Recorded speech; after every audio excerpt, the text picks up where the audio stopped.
오늘 보는 말씀은 처음에 이제 베드로가 성령이 임한 다음에 베드로가 사람들에게 설교를 합니다. 그 설교 후에 3천 명이 되는 사람들이 예수님을 믿었다라는 표현이 나옵니다. 오늘날 우리는 3천은 그렇게 큰 숫자가 아닐 수 있습니다. 하지만 당시에는 3천 명이라는 사람은 엄청난 숫자입니다. 당시에 예루살렘 전체 인구가 한 3만 정도 됐으니까 도시 인구의 3분의 1 정도 되는 사람들이 예수를 믿었다는 것은 놀라운 사건입니다. 그런데 오늘 본문의 강조점은 숫자에 있지 않습니다. 3천 명이나 되는 많은 사람들이 믿었다라는 것에 강조점이 있지 않습니다. 왜냐하면 성경을 봐도 숫자를 강조하는 경우는 거의 없습니다. 숫자는 1이나 3천이나 동일합니다. 오히려 오늘 본문에서 강조하고 있는 점 무엇이냐? 그것은 이들이 예수 그리스도를 믿은 다음에 베드로의 설교를 듣고 예수님을 믿은 다음에 이들 사이에서 일어난 변화입니다. 그렇다면 그날에 베드로의 설교를 듣고 예수를 믿은 사람들 사이에서 어떤 변화가 일어났는지에 대해서 오늘 저는 여러분과 몇 가지 나눠보고자 합니다. 이를 통해서 우리가 예수를 믿는 사람으로서 우리 또한 어떻게 살아야 될지에 대해서 함께 고민하는 시간들이 되었으면 좋겠습니다. 첫 번째로 오늘 본문에서 알 수 있는 건 뭐냐? 이들이 예수를 믿은 다음에 이들 사이에서 나타난 변화가 있어요. 그것 중에 하나는 배우는 사람이 됐다는 거예요. 배우는 사람이 됐다는 거예요. 오늘 본문의 42절 말씀을 같이 한번 다시 읽어보았으면 좋겠습니다. 42절 말씀을 같이 읽겠습니다. 그들이 사도의 가르침을 받아 서로 교제하고 떡을 떼며 오로지 기도하기를 힘쓰니라.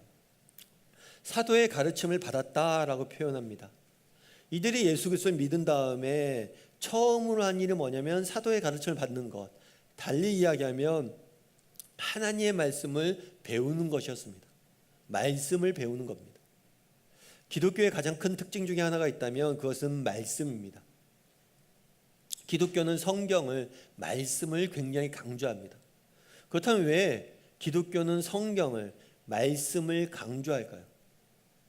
그것은 말씀을 통해서만 하나님이 어떤 분이신지 알 수 있기 때문입니다.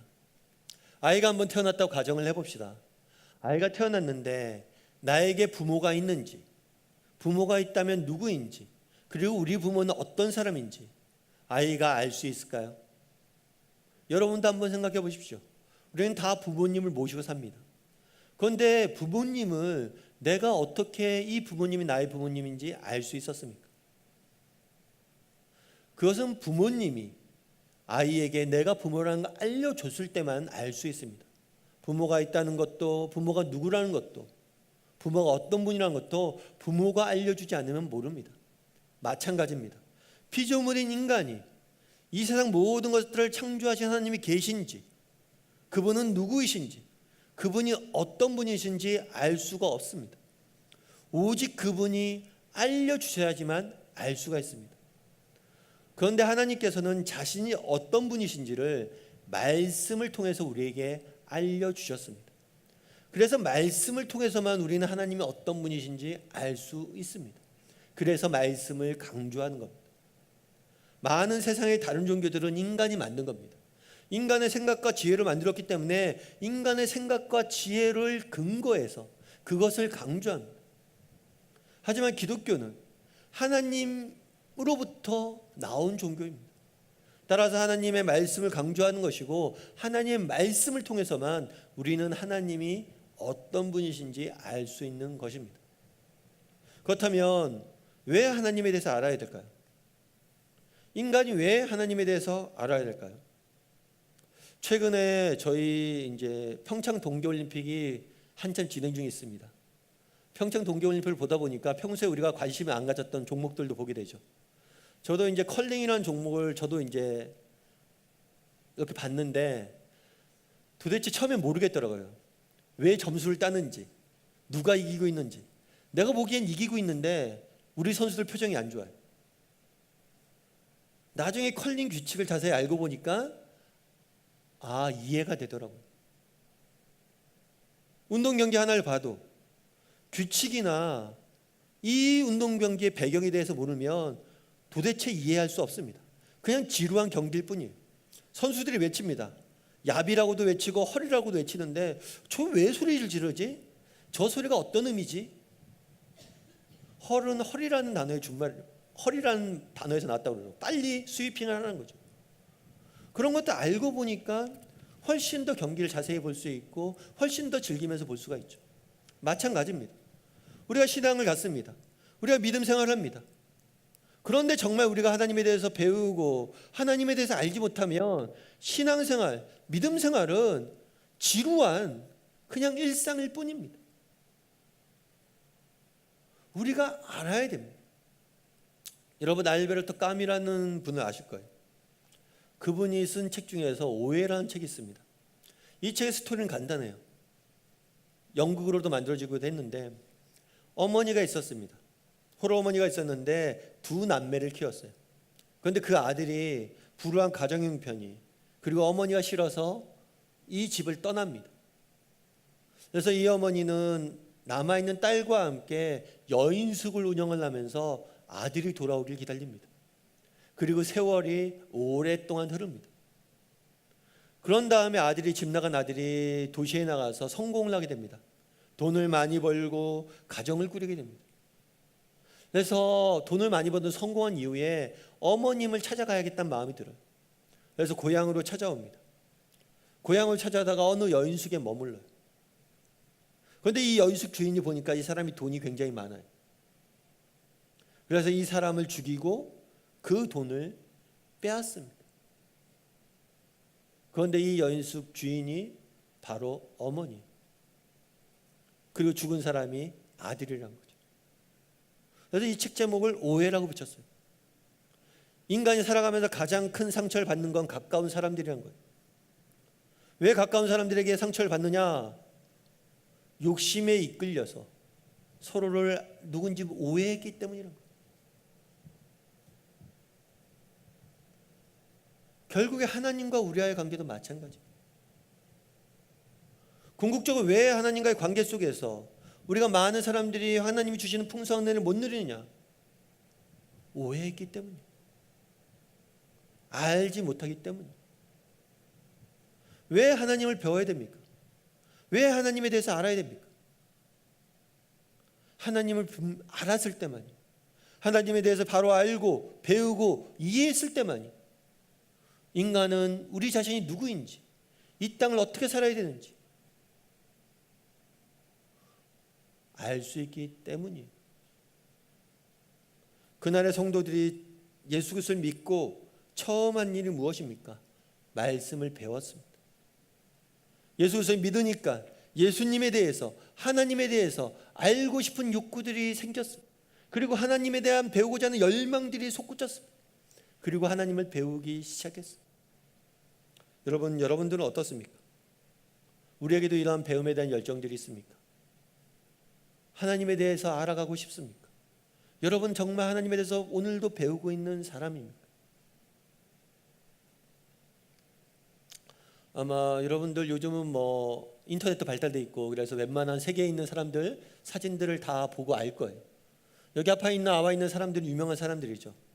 페이스북을 만든 사람, 컴퓨터를 만든 사람, 세계에서 유명한 영화 감독이. 이 사람들의 특징이 뭘까요? 공통점은 이 사람들의 공통점은 유대인이라는 사실이에요. 유대인은 전 세계 인구 중에서 정말 극소수에 지나지 않습니다. 그런데 노벨상 수상자의 20%가 유대인 출신입니다. 세계 경제와 문화를 움직이는 게 유대인이라고 이야기합니다. 그럼 유대인들은 어떻게 그 소수의 사람들이, 나라도 없던 사람들이 세계를 움직이는 사람들이 되었을까? 이것은 우리만의 고민이 아니었어요. 예수님이 활동했던 당시에 로마의 고민이기도 했습니다. 로마의 황제의 고민이 생겼어요. 수많은 나라를 정복하고 로마가 다스리고 있는데 이상하게 유대인들은 끊임없이 반란을 일으키고 끊임없이 자신의 민족의 정체성을 잃지 않고 어디를 가든지 그들은 구별된 삶을 사는 거예요. 이상하다. 쟤들이 왜 저러냐? 무엇 때문에 쟤들은 다르냐? 라고 로마 황제가 연구를 시킵니다. 그래서 로마의 사람들이 연구를 해요.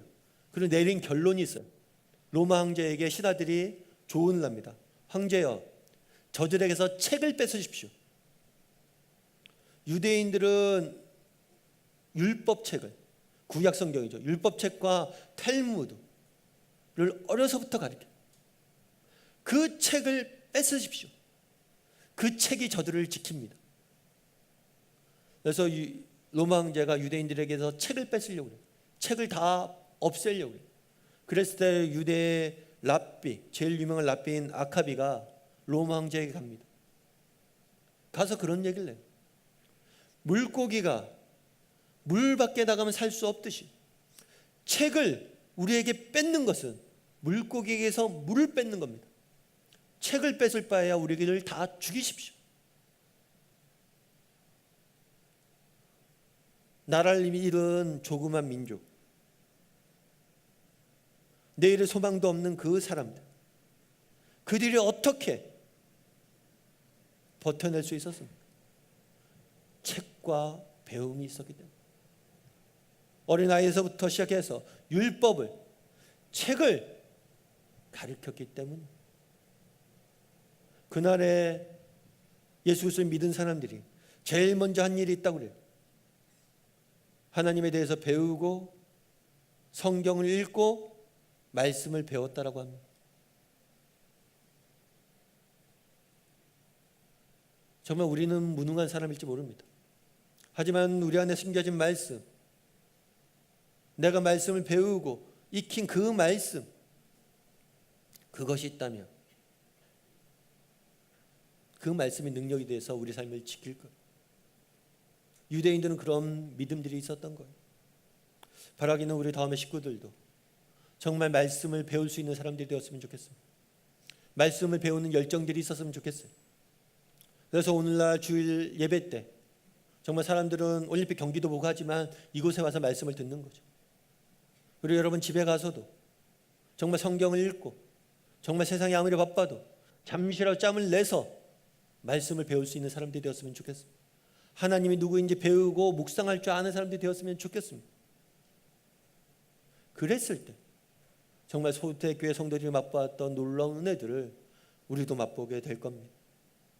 바라기는 우리 다음의 식구들이 정말 배움에 대한 열정들이 정말 그 가슴 속에 넘치는 그런 믿음의 성도들이 되기를 주님의 이름으로 소원합니다.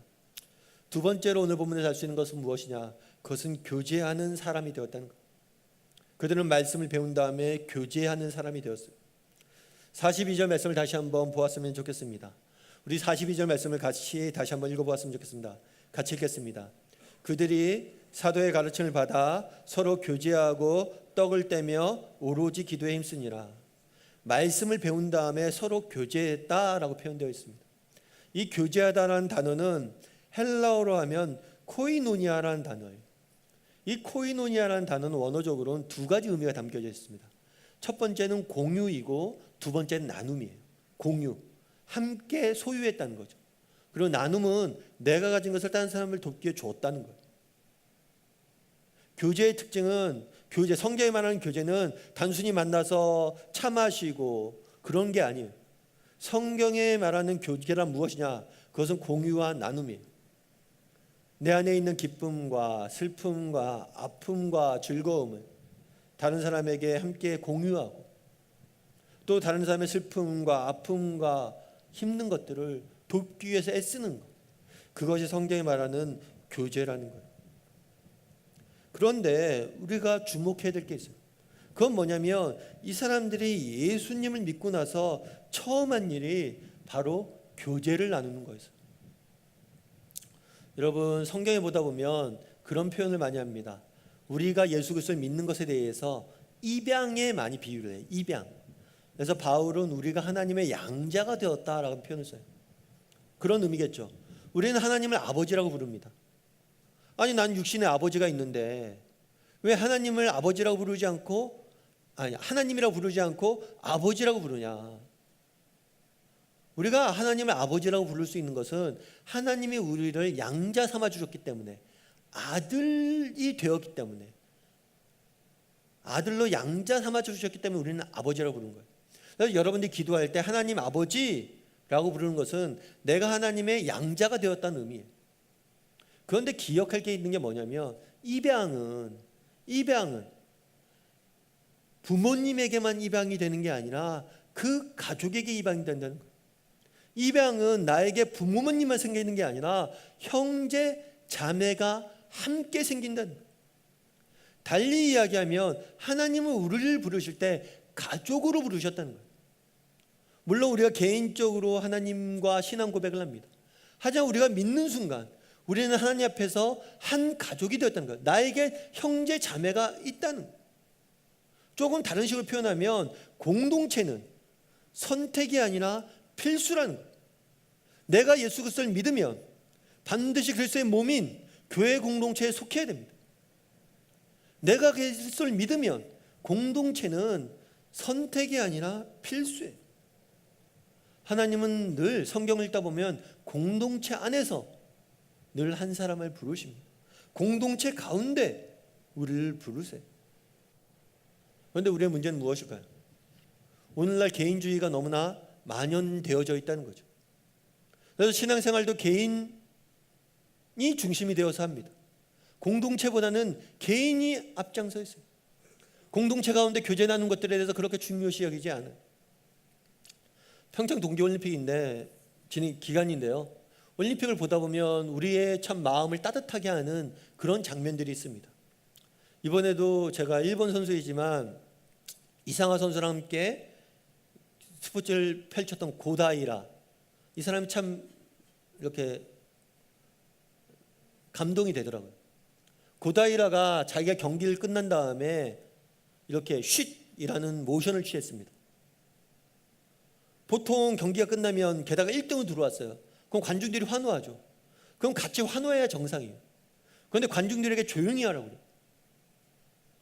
왜냐하면 내 뒤에 이상화 선수가 떠야 되는데 그 선수가 경기에 집중할 수 있도록 관중 여러분에게 조용히 해달라고 스스로 부탁을 합니다. 그러면서 이상화 선수와의 개인적인 그런 우정을 나누는 모습들을 우리가 언론 매체를 통해서 보았죠. 인터뷰를 보니까 그런 얘기를 하더라고요.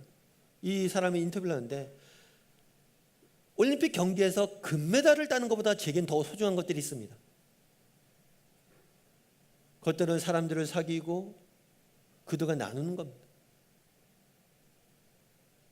참 아름다운 모습이죠. 반대로 우리의 가슴을 아프게 하는 모습들도 있죠. 예를 들어서 우리나라 팀 추월, 팀이 함께 경기하는 경기가 있습니다. 그 맨 뒤에 있는 사람이 오는 게 기록이고 팀이 같이 뛰는 게 중요한 기록이에요. 그런데 이상하게 우리나라 선수 한 명이 뒤에 쳐졌습니다. 그리고 인터뷰하는 과정 속에서 나는 잘했다 라는 식의 표현도 썼어요. 그래서 많은 사람들이 지탄을 했죠. 그런데 저게 과연 개인의 문제도 있겠지만 우리 사회의 단면을 보여주는 게 아닐까. 나 하나면 잘 되면 된다. 우리 사회에 만연되어 있는 공동체보다 개인을 강조하는 모습들이 저 일면에 담겨져 있는 것은 아닐까. 우리 역시 저와 같진 않을까.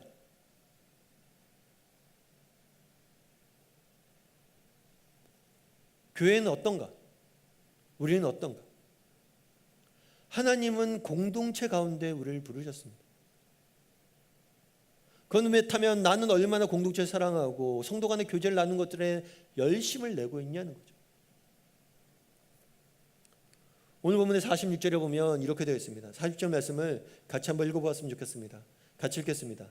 날마다 마음을 같이하여 성전에 모이기를 힘쓰고 집에서 떡을 떼며 기쁨과 순전한 마음으로 음식을 먹고.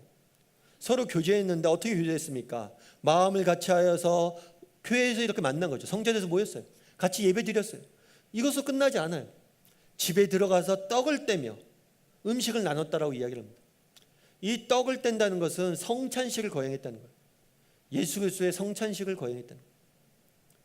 그리스도의 죽음에 대해서 기념하는 의식을 거행했다는 거예요. 왜 집에서 모였을 때 떡을 뗐을까? 그것은 우리의 만남의 기초가 어디에서 출발했냐는 거예요. 우리가 이렇게 하나 될 수 있고 한 가족이 될 수 있었던 것은 그리스도의 십자가의 희생이 있었기 때문에 가능했다는 것을 기억하는 거예요. 그런 다음에 떡을 뗐을 뿐만 아니라 기쁨과 순전한 마음으로 음식을 먹고 이 음식을 먹었다는 것은 애찬을 냈다는 거예요. 당시에 초대교회 성도들 중에서는 가난한 노예들이 많았습니다. 그래서 집에 있는 여유가 있는 성도들이 그들에게 음식을 늘 대접을 했어요. 집에서 모였을 때. 사실 우리도 유학이나 이민을 가다 보면 외국 생활을 하다 보면 외국 교회에서 유학 온 학생들에게 음식을 대접하는 경우들이 많습니다. 그런데 이게 쉬운 일이 아니에요. 그럼에도 불구하고 특히 꾸준히 음식을 대접하는 게 쉽지 않아요. 그럼에도 불구하고 그들은 무엇을 했다고 성경은 이야기하고 있습니까? 떡을 떼며 예수 그리스도의 희생을 기억하며 그들도 다른 사람을 위해서 섬기고 수고했다라고 성경은 기록하고 있습니다. 여러분, 우리가 교제 가운데 기억할 게 있어요. 교제의 전제 조건은 희생입니다. 교제의 전제 조건은 수고와 헌신이에요. 오늘날 현대사의 가장 큰 질병이 외로움이라고 이야기합니다. 제가 아는 간호사님이 계신데 그분이 가장 안타까운 경우가 있대요. 그건 뭐냐면 보통 응급실에 오면 우리나라 병원 구조상 중요한 병을 고치기 위해서는 보호자 동의가 반드시 필요합니다. 그래서 보호자를 찾아요. 그런데 연락할 보호자가 없는 환자들이 있대요. 그것만큼 슬픈 경우들이 없다는 거예요. 물론 사연이 있을 겁니다. 그런데 우리 사회를 한번 보십시오. 요즘 혼밥, 혼술, 혼족. 왜 혼자 지냅니까? 불편하니까. 교제, 관계의 전제는 희생입니다. 그런데 우리가 점점 희생하지 않으려고 그래요. 손해보지 않으려고 그래요. 그러니까 관계가 생기지 않는 거예요.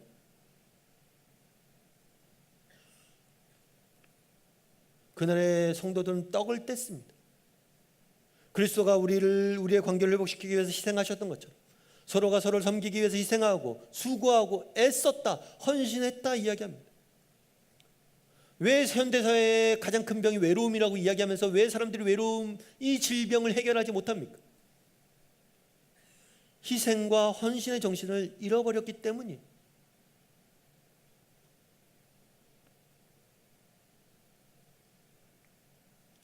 제가 최근에 읽은 책 중에서 그런 책이 있어요. 어느 날 병원 의사한테 6살 난 아이를 둔 부모가 찾아왔습니다. 왜 찾아왔습니까? 그러니까 애가 너무 키가 작고 말랐다는 거예요. 무슨 병이 있는지 아는지 한번 조사해 보길 원한대요. 그래서 병원에서 검사를 다 했습니다. 갖가지 검사를 다 했어요. 그런데 아무 이상이 없어요. 그래서 의사가 그런 이야기를 합니다. 이게 아무 이상이 없습니다. 그냥 제 생각에는 밥을 안 먹어서 그런 것 같다. 밥을 많이 먹으면 될 것 같다. 밥을 많이 먹으십시오. 그래서 집에 와 보니까 내가 진짜 밥을 안 먹는 거예요. 그래서 온갖 좋은 음식을 다 합니다. 좋은 환경을 다 합니다. 맛있는 것들, 좋은 영양소를 다 합니다. 그래서 아이에게 줘요. 근데 아이가 밥을 안 먹어요. 계속 밥을 안 먹어요. 나중에 의사를 또 찾아갔어요. 어떻게 아이가 밥을 많이 먹었습니까? 그러더라고요. 애가 밥을 너무 안 먹어요. 애가 밥을 왜 안 먹죠? 아니, 애가 좋아하는 음식도 많이 해주고 정말 좋은 영양소가 들은 것 최고로 했는데도 안 먹어요. 그랬더니 그 의사가 그러더라고요. 그랬다고 그러더라고요. 참 부모님들 애에 대해서 너무 모른다고. 애는 밥을 좋은 음식 때문에 먹지 않는다고. 아무리 좋은 음식 갖다 줘도 애들 밥 안 먹지 않는다고. 그럼 어떻게 해야 될까요? 그냥 아이랑 같이 식사하십시오. 식사하고 맛있게 옆에서 맛있다 맛있다 말하면서 먹으십시오. 그러면 아이가 먹게 될 겁니다. 그랬더니 진짜로 밥을 먹는데 옆에서 진짜 뭐 간단한 빵도 맛있다 맛있다 하면서 부모님들 먹으니까 애가 나중에는 그걸 먹더래요. 정말 우리 인생에 중요한 게 뭘까요? 좋은 음식, 좋은 환경, 그런 거 아니에요. 정말 내 인생을 건강하게 만들고 내 삶을 의미 있게 만들고 내 삶을 가치 있게 만드는 것은 사람이. 맛있는 음식이 아니라 나와 같이 밥 먹을 사람이 내 식탁을 결정하는 거예요. 어린 아이도 아는 거예요. 그런데 오늘 어떻습니까? 점점 사람들이 사라져 갑니다.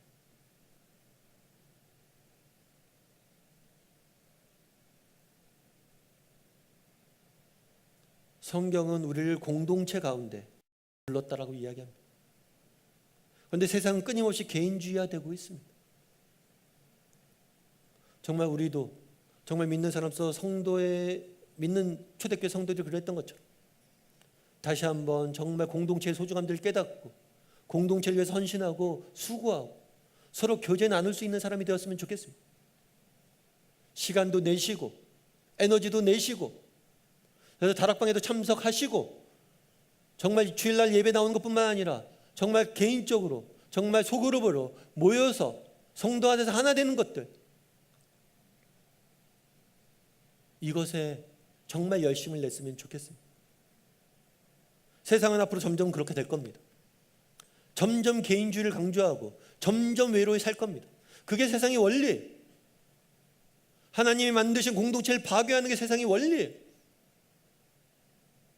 우리 믿는 사람들이 세상에 보여줬으면 좋겠어요. 공동체가 얼마나 소중한지. 정말 우리 자녀들 공동체를 배울 수 있는 곳은 없어요. 세상의 교육에서 못 배웁니다. 교회에서만이 참된 공동체를 배울 수 있어요. 바라기는 우리 다음의 식구들이 정말 공동체의 소중함들을 맛보았으면 좋겠습니다. 그리고 정말 교제 나눌 수 있는 사람들이 되었으면 좋겠어요. 그리고 서로에게서 정말 서로가 주는 기쁨들을 누릴 수 있는 사람들이 되었으면 좋겠습니다. 우리 다음의 식구들이 정말 초대교회 성도를 본받아서 정말 교제 나눌 줄 아는 공동체의 소중함들 깨닫고 헌신할 줄 아는 저와 여러분이 되기를 주님의 이름으로 소원합니다. 마지막으로 오늘 보면 알 수 있는 건 뭐냐? 그거는 증거하는 사람이란 거예요. 증거하는 사람이 되었다는 거예요. 47절에 이렇게 되어 있습니다. 47절 말씀을 같이 한번 읽도록 하겠습니다. 하나님을 찬미하며 또 온 백성에게 칭송을 받으니 주께서 구원받는 사람들을 날마다 더하게 하시니라. 주께서 구원받는 사람들을 날마다 더했다라고 표현합니다. 그들이 예수를 믿자마자 그들을 통해서 예수를 믿는 사람들이 점점 늘었다라고 표현되어 있습니다.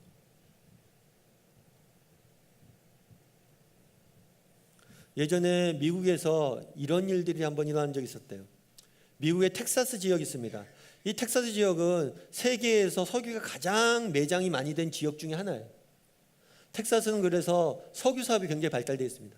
한 번은 교회가 있는데 교회 마당에서 유전이 발견됐어요. 유전이. 석유가 발견된 거죠. 할렐루야인 거죠. 야, 이제 교회가 부자가 된 거야, 오늘 갑자기. 그런데 재밌는 건 뭐냐면 유전이 발견되면 뭘 하면 좋을까요? 유전이 발견되면 이걸로 어떻게 하면 잘 써볼까 이렇게 해야 되는데 유전이 발견된 다음에 교회가 내린 결정이 있어요. 바로 내린 결정. 그게 뭐냐면 저희 교회는 더 이상 성도를 받지 않습니다. 우리끼리 그 나누자는 거죠. 이 석유를 더 이상 딴 뜨내기를 받지 말고. 이게 과연 교회인가? 그런데 혹 우리의 모습은 아니냐는 거죠. 우리의 시선이 내 교회, 내 믿음, 내 것에만, 교회에만 가 있지는 않냐는 거예요. 우리의 시선이 세상에 로 향하고 있냐는 거예요.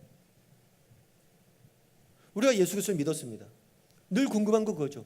왜 예수님을 믿는 순간 정말 하나님이 나를 구원하시는 게 목적이라면 믿는 순간 나를 천국에 데려가시지 왜 이 땅에 남겨두셔서 이 고생을 하게 만드냐는 거예요. 그것은 이 땅에서 내가 해야 될 일들이 있다는 거예요. 이 세상 속에서 내가 감당해야 될 역할들이 있다는 거예요. 이 세상을 섬기고 이 세상을 그리스도께 이끄는 일들, 이것이 우리 믿는 모든 사람들에게 남겨진 과제라는 것. 정말 우리는 얼마나 이 과제에 시선이 있냐는 것. 오늘 본문에 보면 47절 이런 표현이 있어요. 하나님을 찬미하며 또 온 백성에게 칭송을 받으니, 온 백성에게 칭송을 받았다라는 말은 칭찬을 받았다는 거예요. 달리 표현하면 베드로는 성령이 임한다면 말씀을 통해서 복음을 증거했습니다. 뿐만 아니라 이 초대교회 성도들의 삶의 모습이 많은 백성들의 뭐예요? 칭찬을 받을 정도가 되었다는 거예요. 예를 들면 이런 겁니다. 그 앞에 성경 말씀에 44절과 45절에 이런 말씀이 있습니다. 우리 같이 한번 읽어볼까요? 같이 읽겠습니다. 믿는 사람이 다 함께 있어 모든 물건을 서로 통용하고 또 재산과 소유를 팔아 각 사람의 필요를 따라 나눠주며. 우리가 여기서 이 본문을 오해하면 안 되는 게, 이 본문에서 이야기하는 게 공산주의를 이야기하는 게 아니에요. 마르크스주의를 이야기하는 게 아니에요. 재산을 공유했다라는 의미가 아니에요. 우리가 이 말씀의 배경을 알려면 그 당시 상황을 알아야 돼요. 그 당시에는 유월절이었습니다. 오순절이었어요. 오순절이 되면 많은 이스라엘 백성들이, 각처에 흩어져 있던 백성들이 예루살렘 모여요. 그래서 예루살렘 인구가 평소에는 3만에서 5만인데 그런 명절 때가 되면 30만에서 50만까지 엄청난 수가 불어납니다. 이 사람들이 와서 뭘 하냐면 제사를 드리고 각자 집으로 돌아가요. 그런데 지금은 어디 여행 갈 때 신용카드 하나만 가져가면 됩니다. 현재 돈도 뽑을 수 있고 쓸 수가 있어요. 그런데 그 당시에는 그런 게 없었어요. 여비를 마련해서 갑니다. 내가 이번에 예루살렘에 가야 되는데 한 열흘 묵을 거니까 한 요 정도 가져갈까? 그리고 예루살렘에 가요. 그런데 예루살렘에 갔는데 이상한 일이 생기는 거예요.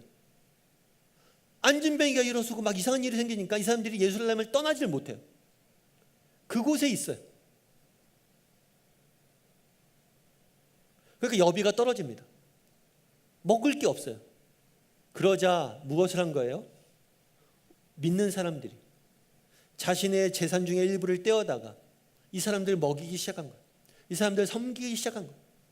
이걸 보고 이 사람들이, 누군데 당신들은 우리에게 이런 먹을 걸 줍니까?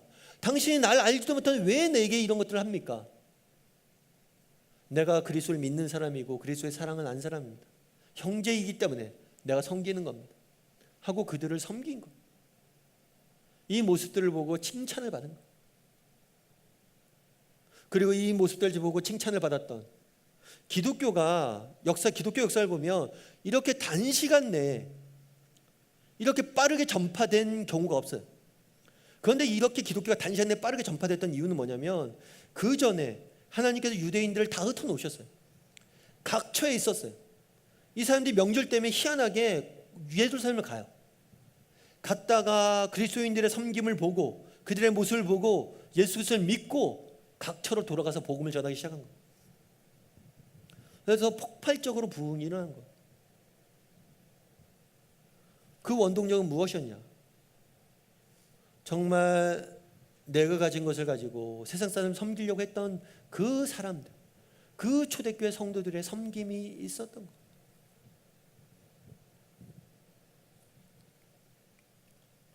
우리의 시선이 얼만큼 세상에 맞춰져 있는지,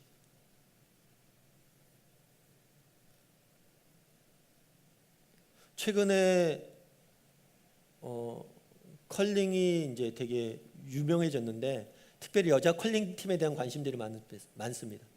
근데 이 여성 컬링 팀을 보면 사투를 굉장히 써요. 그래서 같이 보는 저희 딸이 그러더라고요. 아빠, 근데 저 선수들은 왜 사투를 써? 못 알아들으면 어떡하려고? 생각해 보면 우리나라 사람들이 사투리 쓰는 사람도 있고 안 쓰는 사람도 있는데 사투리 쓰면 안 되죠. 근데 보니까 사투리 쓸만해요. 왜냐하면 다 동네 친구예요. 동네에서 친구가 방과후에 나랑 컬링할 사람 하고 칠판에 적어놓으니까 그 친구가 왔다가 같이 컬링하게 되고, 그 친구 동생이 언니 신부를 맡다가 컬링하게 되고, 또 그 친구가 또 컬링하게 되고, 이렇게 해서 형제 자매끼리 동네 친구가 한 팀이 된 거예요. 놀라운 일이죠. 동네에서 친구들이 그냥 놀기 시작했는데 그게 세계 1, 2위를 다투는 팀이 된 거예요.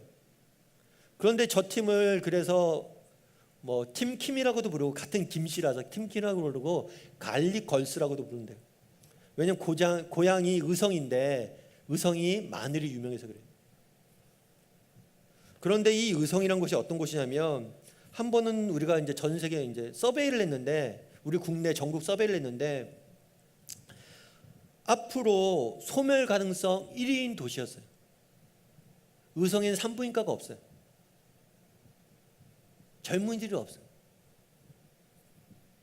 그런데 그곳에 왜 사람들이 컬링을 하냐는 거예요. 그들이 컬링하게 된 배경이 있어요. 어떤 레슬링 선수가 있어요.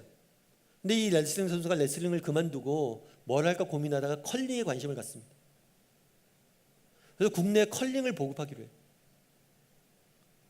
그러면서 자기의 고향인 의성에다가 컬링장을 만들어요.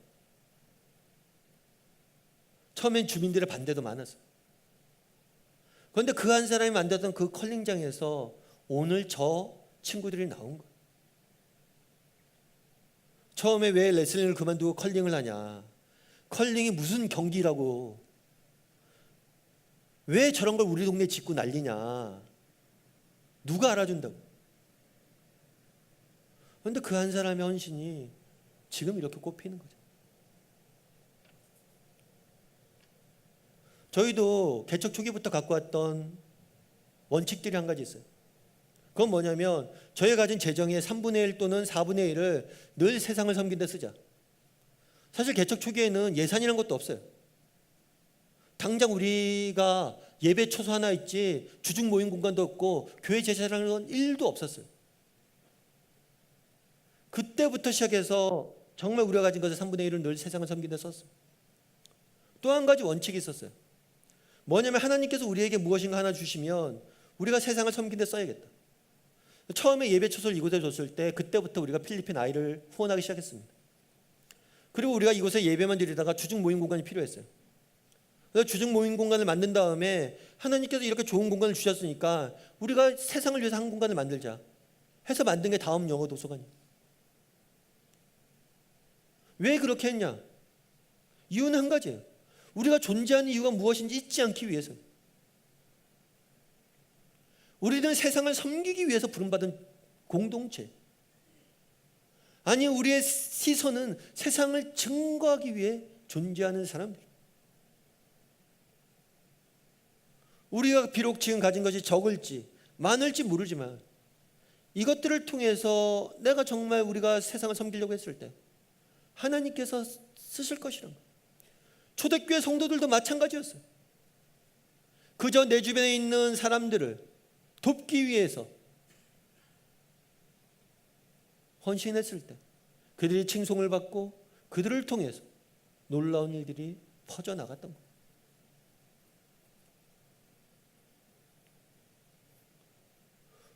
저는 아까 컬링 얘기도 했지만 꿈이 있어요. 세상도 저렇게 해내는데 우리가 못 해낼 게 뭐 있어요? 우리 다음 교회에서 자란 주일학교 아이들, 우리 도서관에서 공부한 사람들, 우리가 섬기는 탈북 청소년 학교 학생들, 우리가 섬기는 경기 여자자립생활관,